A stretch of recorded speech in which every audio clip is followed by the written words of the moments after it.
నిన్న పెరియనంబి గారు అడిగిన ప్రశ్నకు మన రామానుజుల వారు ఎంత చక్కగా వివరణ ఇచ్చారో చూద్దామా?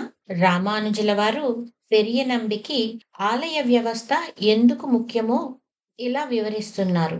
ముందు వీరి మీద ఆధారపడి వీరి కుటుంబాలు, దర్శనార్థులు, వ్యాపారస్తులు, వ్యవసాయదారులు, ఆలయ పరికరాలు చేసే వివిధ వృత్తుల వారు వీరంతా ఈ రంగని చలువ వల్లే కదా బ్రతికేది స్వామి అని అంటారు రామానుజుల వారు.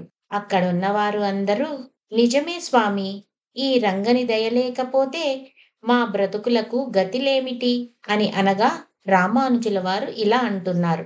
అందుకే ఇలాంటి ఆలయమంటే రాజ్యాలకే ఆధారమన్నమాట. మన బాగు కోసం భగవంతుడిని భద్రంగా చూసుకోవాలి.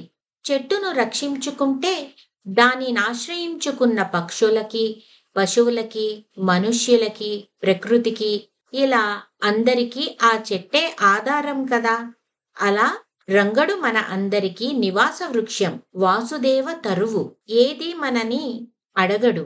ఆయన అవసరం గమనించి ఆరాధనలను అందివ్వడం మన బాధ్యత. ప్రేమకల మీరంతా ఆ బాధ్యతను బాగా నెరవేరుస్తున్నారు అని అంటారు రామానుజుల వారు. పెరియనంబి గారు ఇలా అంటున్నారు.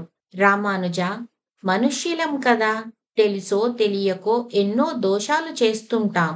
వాటిని సవరించి సరిచేసుకోవడానికే ఆ రంగడు మీ వంటి మహనీయులను పిలిపించుకొని ఉంటాడు అని అనగా అక్కడున్నవారు అందరూ నిజమే స్వామి, తప్పులు చేస్తూనే ఉన్నాం, సరిచెప్పే వాళ్ళు కావాలి కదా, మీరు గొప్పవాళ్ళు, మమ్మల్ని తీర్చిదిద్దండి అని రామానుజుల వారికి నమస్కారం చేయగా పెరియనంబి ఇలా అంటున్నారు. రామానుజ, అందుకేనయ్యా ఆళ్వందారు మిమ్ము కోరుకున్నది, అందుకే రంగడు మిమ్ము పిలిపించుకున్నది, అందుకే వరదుడు ఇష్టం లేకున్నా ఇంత దూరం మిమ్మల్ని పంపించడానికి అంగీకరించాడు.